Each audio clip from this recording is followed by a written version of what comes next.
এখানে দেখিয়েছেন একদিকে যেমন যন্ত্রের জয় জয়কার, অন্যদিকে আধুনিক সভ্যতায় মানুষ এত বেশি যন্ত্র নির্ভর হয়ে পড়েছে যে নিজের অজান্তেই যন্ত্রের দাস বানিয়ে ফেলেছে নিজেদের। মানুষের মধ্য থেকে প্রকৃত আবেগ, প্রকৃত অনুভূতি সব যেন হারিয়ে বসে আছে। নমস্কার বন্ধুরা, স্মৃতির অলিগলিতে তোমাদের সকলকে স্বাগত। আমি রেশমি রয়েছি তোমাদের সঙ্গে। আজকের দিনটা মনে আছে তো? হ্যাঁ, আজকে হলো 25শে বৈশাখ। বাংলা সাহিত্যের আবেগ, অনুভূতি, গান, নাচ, এক কথায় সংস্কৃতির আকাশে যে মানুষটা জল জল করে জ্বলছে, আজকে সেই মানুষটার জন্মদিন। রবি ঠাকুর আমাদের কাছে কেবল কবি বা লেখক নন, তিনি আমাদের কাছে আনন্দের ভাষা, কখনো বা দুঃখের সান্ত্বনা, কখনো কখনো প্রেমিকের জলজ্যান্ত উদাহরণ, আবার কখনো কখনো প্রতিবাদের কণ্ঠস্বর। সেই মানুষটাকে নিয়ে নতুন করে বলার আর কিছুই নেই। তিনি আমাদের হৃদয়ে চিরকাল অবিস্মরণীয় হয়ে থাকবেন। সেই রবি ঠাকুরের প্রতি সমস্ত শ্রদ্ধা জ্ঞাপন করে আমি আমার এই ভিডিওটি শুরু করছি। আজকের আলোচ্য যে কবিতা, সেটা হচ্ছে নমযন্ত্র।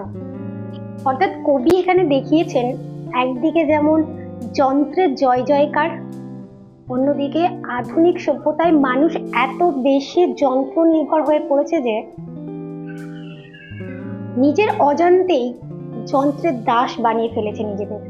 মানুষের মধ্য থেকে প্রকৃত আবেগ, প্রকৃত অনুভূতি সব যেন হারিয়ে বসে আছে।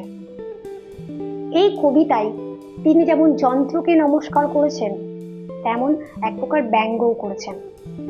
এই পৃথিবীতে বিশ্ব ব্রহ্মাণ্ডের শক্তিশালী হলো প্রকৃতি মা। তিনি যন্ত্রকে সেই প্রকৃতি মায়ের থেকেও বেশি ভয়ঙ্কর এবং বিধ্বংসী রূপে তুলে ধরেছেন। কবিতার প্রথম লাইনে ছিল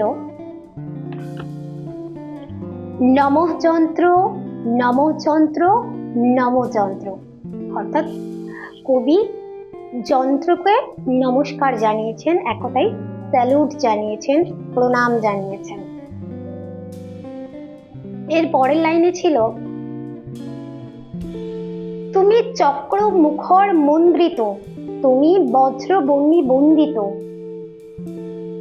অর্থাৎ তুমি চক্রের মতো সারাক্ষণ আবর্তিত হও, ঘুরতে থাকো। তোমার মধ্যে আছে আগুন এবং বিদ্যুতের শক্তি। অর্থাৎ তুমি এতটাই বেশি শক্তিশালী, পৃথিবীর যে কোনো কিছুকে তুমি জয় করে নিতে পারো। এর পরের লাইনে আছে তব বস্তু বিশ্ব বক্ষ দংশ ধ্বংস বিকট দন্ত। অর্থাৎ তুমি তোমার আক্রমণাত্মক দাঁত দিয়ে গোটা বিশ্বকে ক্ষতবিক্ষত করে দিতে পারো, এতটা শক্তি আছে তোমার মধ্যে।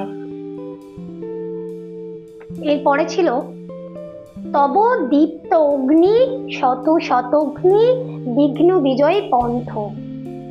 অর্থাৎ যে বাধা মানে না এমন, অর্থাৎ যে কোনো কিছু নির্বিঘ্নে জয় করতে পারে, মানে যে একদম ক্ষমতায় অসীম, সেই ক্ষমতার অসীমের সঙ্গে তুলনা করেছে কবি যন্ত্রকে।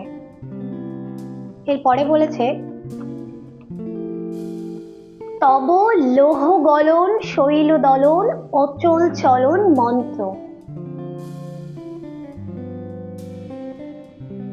অর্থাৎ তুমি তোমার অসীম ক্ষমতা দিয়ে বা তোমার ধ্বংসাত্মক রূপ দিয়ে তুমি লোহাকেও গুলিয়ে দিতে পারো, পাহাড় কেটে চূর্ণ বিচূর্ণ করে দিতে পারো চোখের নিমেষে, এতটা শক্তি আছে তোমার মধ্যে। কভু কাষ্ঠ লোষ্ট ইষ্টক দৃঢ় ঘন বিনুদ্ধ কায়া।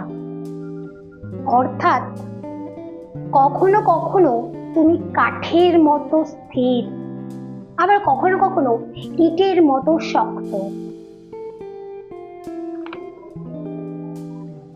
কভু ভূতল জল অন্তরিক্ষ লঙ্ঘন লঘু মায়া। কখনো কখনো তুমি হালকা, আকাশ, মাটির গভীর, জল, যে কোনো জায়গায় অনায়াসে বিচরণ করতে পারো, এতটা ক্ষমতাবান তুমি।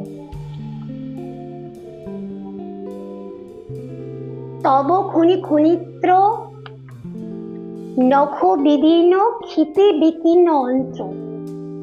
অর্থাৎ তুমি তোমার ধারালো নখ দিয়ে ভূগর্ভের ভেতরেও তুমি সেটাকে চিরে ফেলতে পারো। তব পঞ্চভূত বন্ধন করো ইন্দ্রজালতন্ত্র। অর্থাৎ তুমি তোমার মায়া শক্তি দিয়ে, তুমি তোমার জাদুই শক্তি দিয়ে যে পঞ্চভূত রয়েছে, আকাশ, মাটি, জল, বায়ু, অগ্নি, এই সমস্ত এই যে পঞ্চভূতকেও তুমি নিয়ন্ত্রণ করতে পারো। অর্থাৎ পঞ্চভূত তোমার অধীনে।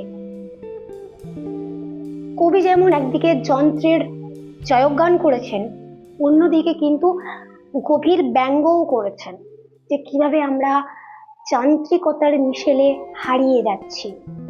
আমাদের মন থেকে আবেগ, অনুভূতি সমস্ত কিছু যেন বিলীন হয়ে যাচ্ছে। আজকের ভিডিও এই পর্যন্ত। যদি ভালো লেগে থাকে অবশ্যই লাইক, শেয়ার আর হ্যাঁ, সাবস্ক্রাইবের বোতাম ধরে ঝুলে পড়ো। টুং করে আওয়াজ পেতে ভুলোনি যেন। আর হ্যাঁ, কমেন্ট বক্সে জানিয়ে দিও তোমার মতামত।